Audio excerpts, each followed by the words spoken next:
So Molly, just tell us, first of all, just tell us about the team that you belong to. So I belong to Fusion RT Velo Performance, and it's been around for quite a few years, spearheaded by Terry Williamson. So quite a number of riders have gone through the team. Rebecca Durrell's gone through the team, and then she's moved on to drops. Lizzie Banks, who won the national series last year. But this year is a lot bigger for us. We've kind of got a new roster of riders, 11 in total, and we're kind of announcing them throughout the week. And kind of new headline sponsors with Velo Performance, which is a coaching company based over in Portugal, and Brother Cycling. So they've decided to sponsor us this year, which is pretty cool. And you've got the first airing of the first airing of the kit. Yeah, without the rainbow stripes. Corin did it. yeah. I mean, that's another level, but no, it's really exciting. veloTech have made this kit for us this year, so it's great to have some kind of big names backing us, and up and coming names in cycling. Brother have been around for quite a long time, and we're really, really fortunate to have them on board this. Yeah, global brand, and we're a small team. We're pretty unheard of. I mean, despite having some big name riders going through, but yeah, quietly confident going into this year, so should be pretty exciting for us. Yeah, for sure. What is it about a women's team that's you find important, belonging to one? I think it depends, really. I mean, I'm lucky with the team that I'm part of. We're so supportive, and we all gel really well. We're really fortunate in the fact that there's no, we're big personalities, but there's no egos. And the main thing that each of us has said is, we're a part of this to work for each other and get the best results for the team. That's the main mantra, is like everything's for the team. And Terry he's got a good eye for riders. I was lucky that he kind of chose to have me on the team last year. It was my first year of racing, and it was kind of a thrown in at the deep end a little bit, kind of wasn't really sure what to expect. Massive learning curve, but yeah, I think being part of a women's team, everyone wants to support one another, and particularly Fusion, we have got some really strong riders going into this year, so kind of hoping expect to see us around a little bit more. So yeah. Well, your first year then, last year. What's your impression of women's racing? Just tell us about women's racing. It's actually, I'd say it's a bit more cutthroat than I expected. I mean, I found it, I mean, for me, I was a little bit more timid at the start because I didn't really know what to expect. And for me, I'd be putting out, doing well in training, and I'm lucky I'm at University of Birmingham, so I do get a lot of support from the scholarship program then. I'd be kind of training really well, and then I'd go into races, and I'd sort of be put off by like the other jerseys. So you've got drops, you've got WNT, storing, you'd kind of be like a little bit intimidated. But going into this year, I think because we have got a slightly bigger team, I've sort of changed my coaching around a little bit. So with Jacob Tippinell, pretty all over the place with KGF and all that. But no, I think it can be quite intimidating, a lot more than I expected. So yeah, it was a little bit of a baptism of fire. I mean, I went, my biggest race was Tour de Yorkshire last year, and I hadn't done a national series yet because I'd had kind of commitments with university racing and big clashes there. So that was on the start line. Yeah. And all the... Well, I remember being on the start line, and I was such a loser. I mean, I was sitting next to like Danny King, and I was kind of like, oh my god, there's so many pros here. And I kind of went like, cool shoes, and then I realised like, oh no, Molly, you're so uncool. And but you might as well just kind of mix. You're in the start line with some big names. Like even here is like. Well, you're racing a girl who went to the Olympics. She never raced it, but she was actually there. Yeah. The team and yeah. Kira came and gave a chat to the scholars at my uni, so she was at Birmingham as well. So it was kind of quite cool. Asking beforehand, before Bucks, she gave her talk, and then just like a few questions. I was like, "What gear do you ride?" Kind of get some tips, like sneaky tips beforehand. So I think it was quite, it's quite random having both of us racing against each other. But even being on the start line with names like that is, pretty cool. Either way. What about 2018? I was going to say 2017. 2018, a new year. What are your ambitions with the team then? Well, I think we have a few expectations with regards to the national series. Our main goal will be mostly looking after Jenny Holden, who's a big sprinter. I think people be lucky to kind of get round her now. She's going pretty well. But personally, for me, like I have a few targets with regards to time trialing. That's what I'm kind of my forte as such. But yeah, I think with the road racing, it will be a case of working for the team and really going off like Terry's orders and like team leaders' orders, which I'm more than happy to do. And I think if you know that, you kind of go into like my day will come when it will come back around, and yeah, definitely go into. Well, I've just watched you in the 5th heat. There's a lot of heats yet to go, but you were first and second, Kira and yourself, first and second when you walked the track. Just tell us about that pursuit. Obviously, you're a bit disappointed because it's a little bit off your PB. Yeah. But sort of gearing do you ride? Yeah, I have I was looking at that chain ring of yours, and it's huge.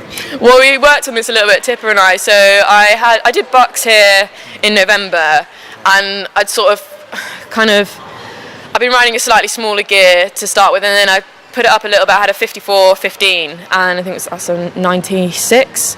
And once I did that, I'm PB'd big time, and then kind of going for the aero side of things. And he said, we're going to make It's a 62. Yeah, basically he was like, right, you're going to ride a 62 on the front, and then we're going to fool everyone and think that you're riding a massive gear and you're going to have a 17 at the back. So it's only a 97, but it looks pretty cool. So I remember getting it, and none of my housemates are cyclists at uni, and I got the post. I was like, oh my god, guys, look at this, it's like a dinner plate. Like, so excited. They're like, cool, Molly, like we don't know what this means, but yeah, no, it was so exciting. How much time do you have to spend explaining cycling to well, I kind of come back from a session and I'd be like, or a race, I'd be like, oh, it was great, like, I was in the break, or if it wouldn't go well, I got spat, I got shelled, or things like that, and they're kind of looking at me like, we have no idea what you're saying. But towards the end of the season, they started to understand it a little bit more, and now they're kind of like, cool. But I think the track side of things is still just trying to teach them a little bit more with that. But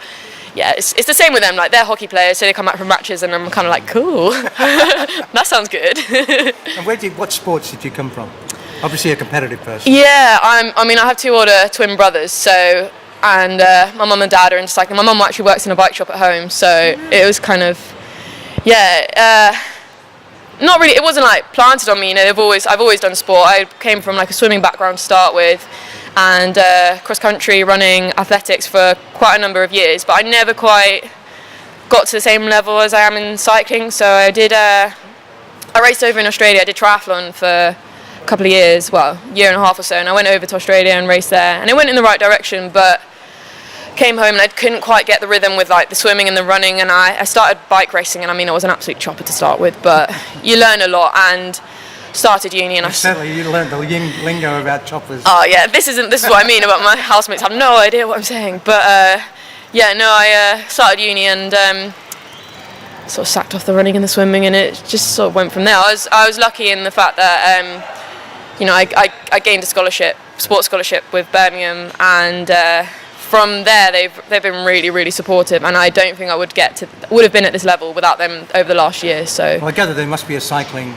connection down there, because I understand they're the only ones that have got this super duper BioRacer analytical thingamajig. Yeah, it's great. We've got some really strong riders there. Girls coming through as well. Hannah Payton's there, Anna Henderson. So solid group of female riders as well, along with the males.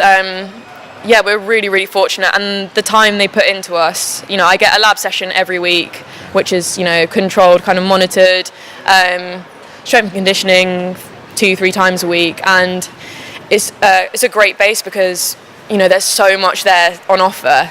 It's hard to say like what's the best part about it, to be honest, but it's I'm so fortunate to be on that program. I kind of didn't really believe it when I first got it, so yeah, it's quite cool. 2 more. Yeah. First of all, what's it like in the women's peloton in terms of, is it like a little community? Because I know the men's, I've been around the men's side for years and years, and it is, everyone changing teams, riding for another team and another team. Team. Is it like a little community in the women's side as well? You have your mates in the peloton as well, and I think that's what's kind of great about being part of a team, because if you're hanging in a race, you can look up and you can see a teammate or even just a friendly face, and I think that kind of helps get you through some of the tough times. But no, definitely, I think there is a small kind of community. You know, you can go up and chat to people before races, after races, and I think especially being at Birmingham, like I've got to know a lot more people, so you can have a bit of a laugh and like a bit of banter before a race and that. So I think that's important. Definitely kind of adds the camaraderie side of it. So finally, what's the big buzz about cycling for you? Oh, that's a really hard question. I'm going to try and get one hard one. Yeah, that's a really hard.